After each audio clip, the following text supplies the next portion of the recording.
E aqui mora uma outra lição de dar força. Lembra? As virtudes são para si e para o outro.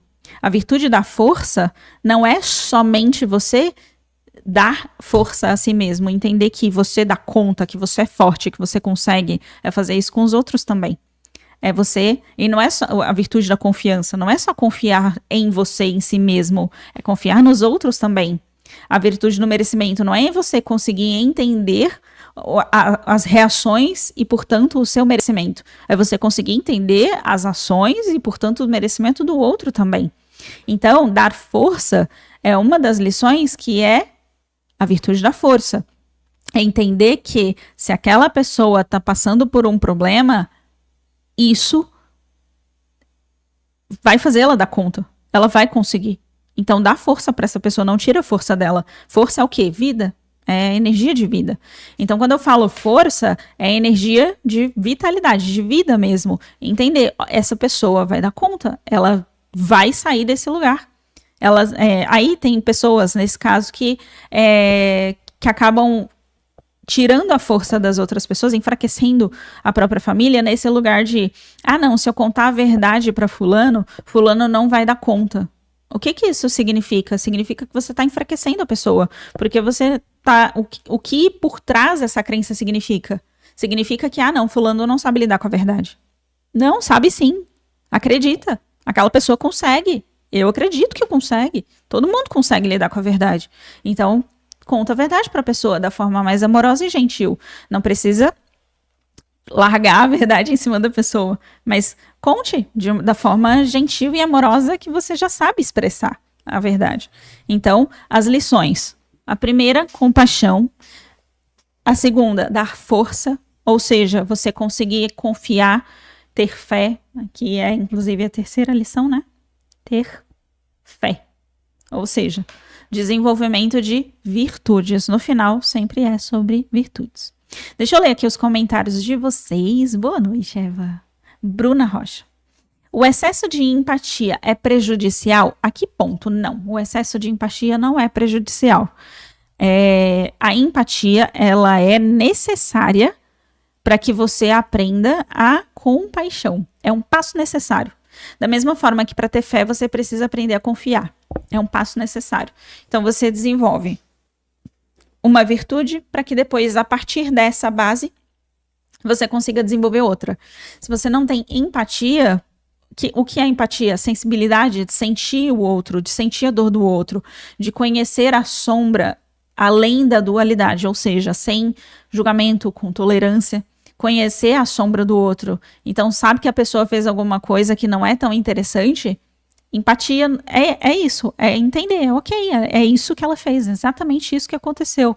Por que ela fez? Provavelmente porque está sofrendo, então você sabe ver a dor do outro, mesmo quando você está com raiva da pessoa. Isso é empatia. Quando a gente está desenvolvendo a mestria na virtude da empatia, é quando a gente não aprendeu ainda a lidar com ela, tá? E aí você aprende a lidar com a empatia quando você entende que você pode sim sentir a dor do mundo. E aí você começa a desenvolver compaixão. Que a compaixão é transcender a dualidade. E aí você entende que sentir a dor do mundo não precisa consumir você. Você não precisa ser consumido pela empatia. E aqui entra até outra virtude da misericórdia, que é eu reconheço o que foi feito do ponto de vista kármico de ação e reação, que é outra virtude, inclusive. Só que a misericórdia vai acima, ou seja, não tem nem pagamento. Imagina que, tipo assim, uma pessoa, ela, sei lá, tô tentando achar um exemplo. Algo que, teoricamente, nos padrões do plano físico que a gente vive, não seria tão interessante. Por exemplo, o meu chefe gritou comigo, tá? E aí, isso fez com que eu, literalmente, começasse a ser mais confiante, que eu começasse a me expressar melhor. O fato dele ter gritado fez com que eu saísse de dentro de mim, começasse a defender meus pontos de vista com mais firmeza. Então, me trouxe questões. Foi interessante ter gritado? Não. Então, aí, desse ponto de vista, talvez você pudesse pensar, mas gera o karma ali porque ele gritou. Só que quando esse chefe me ligasse e perguntasse ou fosse falar, sinto muito, eu gritei com você, o que eu ia responder? Não é meu caso, eu tô dando um exemplo didático, isso nunca aconteceu comigo. Eu ia responder algo parecido com: não há o que ser pago, não há o que ser perdoado, porque isso fez com que eu me tornasse X ou Y pessoa. Então, quando você consegue entender que tudo funciona e que não existe uma vítima, não existe uma pessoa vulnerável, existem pessoas que estão aprendendo, existem aprendizados e não vulnerabilidade e vitimismo. Isso não existe. Então, quando você consegue entender que, ok, se uma pessoa gritou comigo é porque eu estava aprendendo alguma coisa com isso, é quando você consegue atingir a misericórdia, que a misericórdia é, ok, não há o que ser perdoado.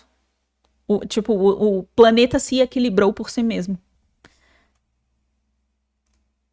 Ah, tinha um comentário aqui que sumiu.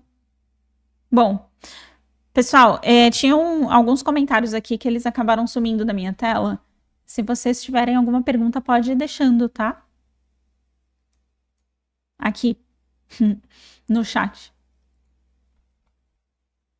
Bom, vamos continuando então. Quando a gente está falando sobre a empatia e a compaixão, às vezes as pessoas elas acabam confundindo um pouco o lugar do sacrifício com o lugar da empatia. Então, sacrifício é diferente de empatia, tá? E aí eu vou desmistificar isso. A energia do sacrifício é aquela energia de eu quero ajudar todas as pessoas, eu quero salvar o mundo, eu quero fazer para as pessoas. Só que essa energia do sacrifício, que é bastante próxima da energia do Salvador, é aquela energia que enfraquece as pessoas ao redor. Ou seja, eu olho para o mundo e penso, as pessoas não dão conta, as pessoas estão perdidas, as pessoas elas não sabem, e percebe como, falando em voz alta, ela começa a tocar bastante forte a vibração da arrogância. Então, a energia do sacrifício, ela é uma energia que leva a vibração para a arrogância. Por quê? Porque quando você se sacrifica por alguém, o que na prática isso quer dizer? É tipo, a pessoa ela tá passando por um problema, ela tá passando por um problema, e aí você literalmente vai lá e prejudica toda a sua vida para salvar a vida da pessoa. No fundo, provavelmente você tá querendo ser amado, tá tendo ganhos atrelados com esse sacrifício. E perceba se não é uma energia de conseguir alguma valorização depois. Perceba. Se for alguma energia de valorização, do tipo de, eu não compro nada para mim, mas eu faço por você. E essa vontade de querer jogar na cara da pessoa, então provavelmente é uma energia de sacrifício, que é a tendência a desvalorizar o outro, no sentido de eu quero ter mais valor e aí eu tiro o valor da outra pessoa. Ou seja, você não dá conta de resolver os seus problemas e aí eu vou resolver para você, entende? E aí eu resolvendo para você, depois você fica na posição de dívida. Então, sacrifício. Quando eu coloco a pessoa na posição de dívida, essa pessoa, aspas, me deve algo. E isso, inclusive, é muito utilizado para manipulações. Fiquem espertos. Tem aqui uma outra pergunta. Será misericórdia e clemência? É tipo quando pedimos justiça e sempre devemos pedir justiça com clemência? Mais ou menos. A justiça é uma outra lei divina que é específica para fazer justiça para todas as pessoas. Ou seja, ela analisa todos os aspectos kármicos de cada um dos envolvidos e aí se aplica a justiça para todo mundo. Só que o ponto é, a misericórdia está acima da justiça. Por quê? Porque não há o pagamento. É tipo assim, você fez algo errado. Você fez algo que te gera uma sensação de culpa. Só que é aquele lugar de Deus, eu fiz algo tão grandioso que eu nem consigo resolver. Me ajuda. É tipo assim, é tão grande e foi tão pesado que eu não sei como resolver. É tão grande que eu não sei resolver. Entende o lugar da misericórdia? É aquela coisa de eu fiz algo que agora já gerou tanto impacto pra frente que não tem mais como desfazer, não tem mais como compensar, não tem como resolver. É grande demais para mim. Então, é aquele lugar de quando o ego entende que ele estragou tudo. E aí o próprio ego, a voz do ego, fala, cara, eu fiz algo tão ruim que eu não consigo resolver, que eu não sei mais o que fazer. Gerou um impacto de uma escala tão grande que não tem mais como eu consertar a situação sozinho. E aí você pede misericórdia. E a lei da misericórdia, a virtude, né? Virtude, lei e misericórdia, ela se aplica acima da necessidade de certo e errado, bem e mal, ou karma. É simplesmente queima de karma. Tipo, ok, morreu, sumiu. Não tem mais pagamento em relação a isso. Por quê? Porque você entendeu o porquê que aquilo foi necessário no planeta. Vou dar um exemplo aqui. Quando você... tenho um exemplo muito evidente na minha cabeça, mas eu tô evitando usar ele para não entrar numa toca de coelho. E ter que elaborar muito, senão a gente vai ficar aqui até amanhã de manhã. Mas é tipo assim, imagina que um determinado povo fez algo muito ruim com alguém que poderia ter criado uma atmosfera completamente nova e perfeita no planeta inteiro. Espero que vocês estejam entendendo as entrelinhas que eu tô falando. E aí esse determinado povo vai lá e sente uma culpa geracional. Eu tô falando um caso real de um atendimento. Sente uma culpa geracional. Qual é essa culpa? Cara, o planeta podia estar diferente, mas não tá porque nós matamos a pessoa errada.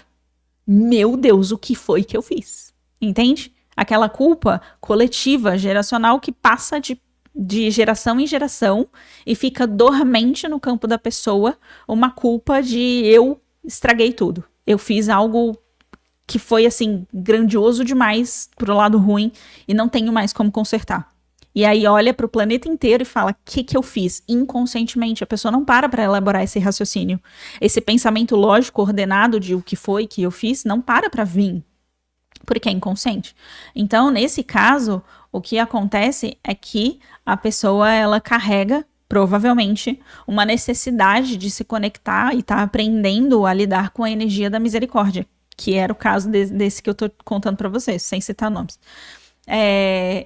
E aí, quando você consegue perceber a misericórdia, e você pergunta pra pessoa, fulano fez algo terrivelmente ruim com você.